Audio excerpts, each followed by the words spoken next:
মাত্র ব্যাংক থেকে আসলাম, বিদেশ সফরে যাব, এই জন্য পাসপোর্টে ডলার এন্ডোর্স করে নিলাম। ডলার এন্ডোর্স কি, কেন আপনি পাসপোর্টে ডলার এন্ডোর্স করবেন, এই বিষয়ে আজ বিস্তারিত আলোচনা করব। আপনি যদি বিদেশে ভ্রমণে যান কিংবা চিকিৎসার কাজে বা ব্যবসায়ের কাজে আপনি যদি দেশের বাইরে যেতে চান, সেক্ষেত্রে আপনাকে ডলার এন্ডোর্স করতে হবে। বিদেশে যাবেন, সেখানে আপনার থাকা, খাওয়া, ঘোরাঘুরি, নানান কাজে আপনার টাকা খরচ হবে, কিন্তু সেই টাকাটি আপনি বাংলাদেশ থেকে কিভাবে নিয়ে যাবেন সেই প্রক্রিয়াটি আজ আপনাদেরকে বলবো।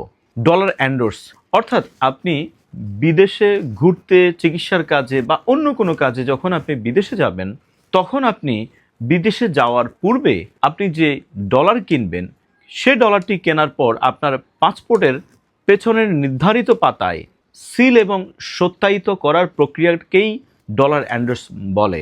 নির্দিষ্ট কিছু ব্যাংক এবং সরকার অনুমোদিত মানি এক্সচেঞ্জ প্রতিষ্ঠানগুলোতে আপনি ডলার এন্ডোর্স করতে পারবেন।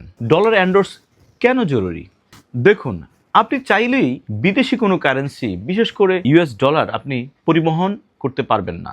তার জন্য কিছু নির্দিষ্ট আইনগত প্রক্রিয়া আছে। অর্থাৎ আপনি কত টাকা ডলার আকারে বাংলাদেশ থেকে দেশের বাইরে নিয়ে যেতে পারবেন তার কিছু আইনগত ক্রাইটেরিয়া আছে। বাংলাদেশের আইন অনুযায়ী আপনি যখন বাংলাদেশ থেকে বের হবেন বা বাংলাদেশ থেকে অন্য কোথাও ভ্রমণ করতে বের হবেন, তখন আপনি নগদে সর্বোচ্চ 10,000 মার্কিন ডলার সঙ্গে করে নিয়ে যেতে পারবেন। আপনার পাসপোর্টে সর্বোচ্চ 12,000 মার্কিন ডলার আপনি এন্ডোর্স করতে পারবেন।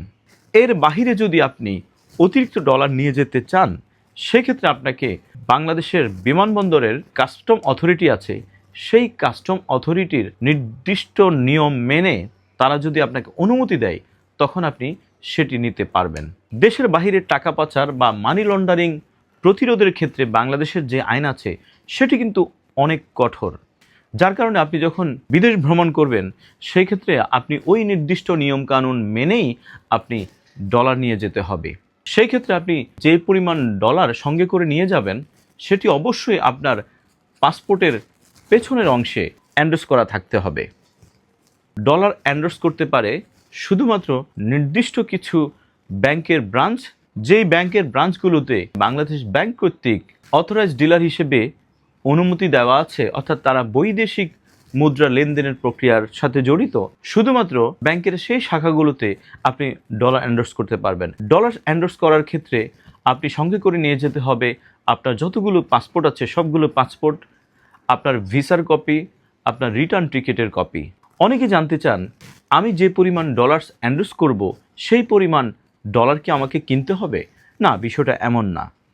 আপনি যখন ডলার এন্ডোর্স করবেন, ব্যাংক আপনাকে মূলত দেশের বাইরে যাওয়ার পর একটা নির্দিষ্ট পরিমাণ অর্থাৎ 10,000 ডলার পরিমাণ টাকা খরচ করার অনুমতি দেওয়া হচ্ছে। এই বিষয়গুলো কিন্তু বাংলাদেশ ব্যাংক মনিটরিং করেন। আপনার পাসপোর্টে যদি ডলার এন্ডোর্স করা থাকে, সেই ক্ষেত্রে আপনি দেশের বাইরে যাওয়ার পর আপনার যেই ব্যাংকে অ্যাকাউন্ট আছে সেই ব্যাংকের ভিসা বা ডুয়েল কারেন্সি কার্ড দিয়ে আপনি যে দেশে ঘুরতে যাবেন সেই দেশের এটিএম বুথ থেকে আপনি টাকা উঠাতে পারবেন। সেই ক্ষেত্রে আপনার যদি ডলার এন্ডোর্স করা থাকে পাসপোর্টে, শুধুমাত্র তখনই ওই ব্যাংক, বাংলাদেশে যে ব্যাংকে আপনার অ্যাকাউন্ট রয়েছে, তারা ওই পরিমাণ অর্থ রিলিজ করবে। যদি আপনার ডলার এন্ডোর্স করা না থাকে, সেই ক্ষেত্রে কিন্তু আপনি দেশের বাইরে গিয়েও কোনো বুথে আপনি টাকা তুলতে চাইলেও টাকা উঠাতে পারবেন না।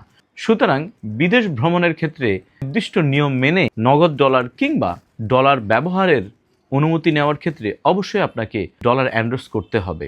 বিমানবন্দরে অযাচিত হয়রানির শিকার না হতে চাইলে, টাকা পাচারের মতো অপরাধে অভিযুক্ত হতে না চাইলে আপনাকে অবশ্যই ডলার এন্ডোর্স করে নির্দিষ্ট নিয়ম মেনেই তারপর দেশের বাইরে যেতে হবে।